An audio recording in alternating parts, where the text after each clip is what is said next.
I don't know how many of us are aware of the finance bill situation that's going on in Kenya right now, and how there is a protest. And because of this, because Ruto is puppeting away over there and basically wants to kill the masses, our brothers and sisters in Kenya. And he's, just increasing the taxes left, right, center. At some point during the protest 2 weeks ago, yeah, that's when this happened. This guy, his name is David Maina, and he's an inspector, right? So what happened was he wanted to throw a tear gas canister at peaceful protesters, and the entire thing basically backfired.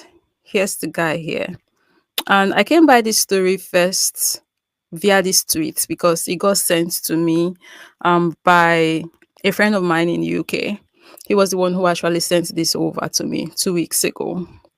And I looked at this situation. I was like, wow, this is very unfortunate. But at the same time, I was like, man, like sad eyeing man, because what the hell were you doing? First things first, these people were peacefully protesting.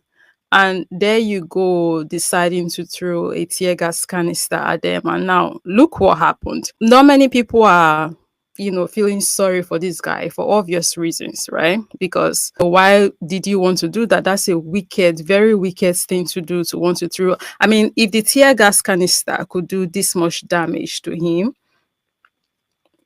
imagine what it could have done to whoever would have been unfortunate enough to be at the receiving end of this tear gas canister if he had successfully launched it, like throw it at the protesters. And remember, they were peacefully protesting. And I really want to get on here and talk about this because, like, when I looked at this situation, the Kenyan people are protesting against this bill that is, of course, going to affect this police officer, this inspector. What's his name again? Inspector David, right? What they are fighting for, he's going to benefit from it if they are successful in getting their points across, which they have been successful to a degree, right? The Kenyan government have decided to make some readjustment to the finance bill, but it's still not 100% favorable to the Kenyan people. So of course they are still protesting. But back to the point, whatever they are fighting for, he is going to benefit from it. But man rather be on the side of the people who don't care about him, right? He's an everyday person, right? Regardless of the fact that this is a man in uniform or was a man in uniform. Hell, I don't even know if he will still be able to do his job because we know how it can be sometimes when you unfortunately become disabled, right? He might not be able to keep his job. And of course, the government is not going to care, basically. Like, not to sugarcoat it, we know how things are on the continent. They are not going to care. I'm not sure of what kind of arrangements are out there in the Kenyan society for disability, and maybe some kind of payment, if he's going to get some kind of money from the government because he got injured while on the job. But if Kenya is anything like my country Nigeria, if Kenya is run like my country Nigeria, he would not be getting a dime. Very high chance he would not get taken care of by the government now that he's lost his arm, and possibly his ability to really earn a good living for himself and for his family, which is like, for me, this, the kind of um people that you have up there, you know what the leaders are like. And not only are they making these laws and making these decisions that are going to bite you in the behind, and you're not going to benefit from that, it's going to make life basically hard for you. You decided to take their side and now go after the people who are actually on the streets fighting for your best interests. It was just very funny and at the same time unfortunate for me to watch. And I'm like, look at the instant karma this guy received. This is Sprite equals to spicy water asking no disability check. I don't know. I know we don't have disability check in Nigeria. Nobody gets paid here in the country. If you are disabled, nobody gets paid here as well. If you are unemployed, you guys, I hear of unemployment check that you guys enjoy over there in the US and wherever else they get to enjoy these benefits in the Western world. But in Nigeria, there's nothing like that. There is no um there's no free money coming from anywhere. I mean, come on, 2020 when we had, the Rona issue, when it was really at its peak and there was that lockdown situation, we're all locked down here and we're supposed to be home. The government was supposed to give us something, right? What was it called again? What did they call that program again? I've forgotten. But they embezzled everything. They took all the money for themselves. These people don't give us jack on this continent. We are basically okay. Maybe I should narrow it down to Nigeria, right? Because of course, we are not a monolith. They don't give us. They don't give us nothing over here, and we are at this point used to fending for ourselves. Palliative. That's the word. Yeah. Thank you, Charlie. Palliative. So 2020, they were supposed to give us, pandemic palliative, some couple of money and some food stuff for us to, use their whole body because everybody was home, nobody was working, nobody was earning. Hell, we could not even, it was difficult to even go buy things to eat because the market wasn't open, right? So these people were supposed to give us stuff so we could be, okay while during the lockdown process, but they hoarded everything. We received nothing. If they can do that, during that time, they are not going to be giving any police officer, if they get harm on the job, any money, right? So that's why I said if Kenya is anything like Nigeria, that man is not most likely not going to be getting nothing from the government. But he would know this, definitely, the kind of people he has up there, right? But he decides to fight for these people instead. When does your job and your responsibility and the things you have to do start becoming you fighting against your own interests, as we see now in the situation of this particular inspector guy from Kenya? Rory Maina, the police officer who tragically lost both his hands during the recent Occupy Parliament protests, has spoken hours after losing his hands to surgery, saying he has accepted his situation. The inspector spoke at Nairobi Hospital, where he is currently admitted. And as Chichi Josephine tells us, here is his story. While still recuperating at Nairobi West Hospital, Chief Inspector David Karori grimly acknowledges the harsh reality of his brush with death and prepares to confront life's challenges head-on. This is the reality, it's a fact, and so I'll adjust accordingly, and I know life will continue as before. The inspector, also commander of the Rapid Deployment Unit in Embakasi, delivered his sobering message from his hospital bed. I don't know what happened. Tourism and Wildlife Cabinet Secretary Dr. Alfred Mutua visited him, emphasizing the gravity of the situation. So we have put aside $1 million, which we hope others can add on for recovering everything. Despite his condition, Karori emphasized the importance of protesters adhering strictly to police instructions during demonstrations, urging for calm amidst the chaos. I would also like to say that even if we have things like protest because it's allowed in the Constitution, when people are told not to move in a certain direction because of reasons, let's adhere. Dr. Alfred Mutua, during his hospital visit, expressed deep concern over the escalating disrespect toward law enforcement officers. He highlighted the paradox that demonstrators in moments of distress often turn to these very officers for assistance. Chichi Josephine, TV 47. Because here he is, of course, doing his job. That's him doing his job. Not him throwing tear gas canister at the protesters. That's not his job. But him making sure that, of course, the protesters are not maybe destroying property and things are going okay, everybody's safe. That's supposed to be his job. The police officer's job is supposed to be protect the country, security, and protect the masses, right? But here he is attacking the masses. What he did was a very wicked thing and it backfired.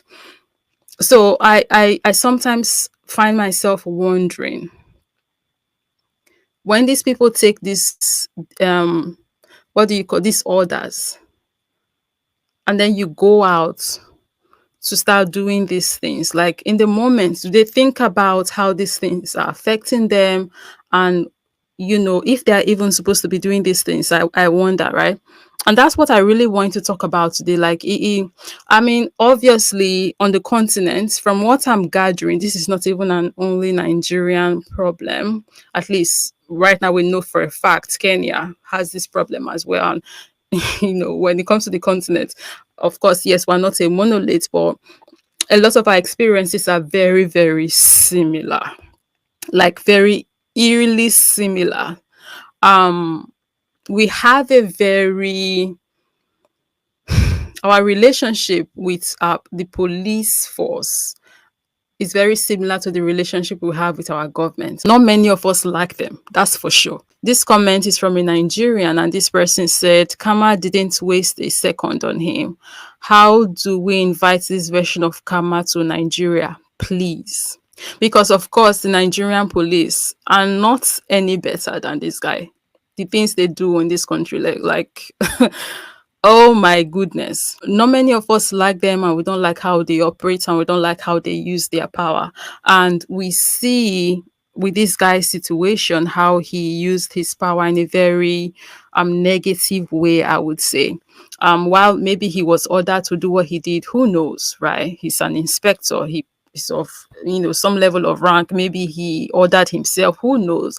But the point is, these people were peacefully protesting, and he decided to do this knowing fully well that this is going to cause harm, but he decided to do it anyway. There's a certain degree of wickedness there that needs to be highlighted. Abby says it's like police in all of Africa don't have much sense. The police officer's job is to ensure people can protest without harm, not harm them. Yes, this is what I was saying earlier. His job is to protect, and what else did they say police officer's job is? To protect and serve, right? What he did here was not protecting. Let me get this off the screen. His job, police officer's job, protect and serve. What he did was neither protecting nor was he serving. What is on paper that they're supposed to be doing versus what they do in real life is very contradictory. And it's as if these people, when they get up there, the power just goes into their heads. Plus they give these people like pews, and then they have the uniform, which is symbolizes authority, and it just gets into their heads, and now they don't know how to think, they don't know how to act, they just be zagu everywhere, acting a fool. Like common sense, like normal everyday common sense. And I find it hard wrapping my head around the situation, because there is no way this man did not know that this entire finance bill is something that is going to affect him negatively. It's going to make life difficult for him. But then he chose to go the other way and hurt the people who are actually on the streets fighting for his interests, which is something he is not doing. He's fighting against his interests. Not only are you fighting against your interest by going on the street with your uniform and your, arms and your canisters and who knows what else they were out there with, right? Not only were you on that side, now you want to harm. Like it's They're not saying that what he's going through is something that one should be rejoicing over, but then again, he brought this on himself, right? Because what he wanted to do to people, that wasn't right either. And not to kick a man when he's down, but I mean, man, that's what you did. The people I'm actually worried for here, if I'm going to be honest, because I can't even say I feel bad for man. I'm going to keep it 100%. I don't feel sorry for him, because I have to, you wanted to hurt somebody else. That's what you wanted to do. So I can't feel sorry for someone who wanted to inflict pain on others, but then that pain backfired. I I, I can't. But the people I'm worried for here is his family. That woman we saw there, I believe that's the wife, right? Um, the one in white. He probably have kids. How many we don't know, and this is really going to affect the family. This is an unfortunate incident, yes, an unfortunate occurrence. While some people believe he deserve it, but the family is going to get affected by this. Before he would recover, now he has to go find a job, the kind of job that he can do without needing his arms or something. Like that would not be easy, I imagine. So the people I feel sorry for here is the family, basically. 111 theory says the worst enemy of black people is other black people, for real. Let's talk about it. And then, the worst enemy of a black person sometimes can be himself. There's that as well. That man, he's his own enemy. We'll be on the continent. Sometimes our, brothers and sisters be talking about how, oh, it's the village people that is after you. It's somebody in your family member that is wishing you wrong. Like sometimes you are your own enemy. Sometimes you are your own village people. You are your own person who is after your own success and well-being. Because nothing this man did that day was going to be of benefit to anybody, but of course going to be of benefit to the people whose bidding he chose to follow against his own interest, right? But nothing he did is going to benefit him. How much did they even pay police officers in Kenya? I don't know, but I know they don't pay the ones in Nigeria good money. They don't, except of course those ones that have climbed up the ladder and they're like the DPOs and stuff. They're the ones who get good money. Can imagine they don't pay the ones in Kenya, that great as well. Is Africa. But like nothing this man did that day would help him in any way. But then that's what he chose to do. And you can't be your own enemy. This man was in fact his own enemy.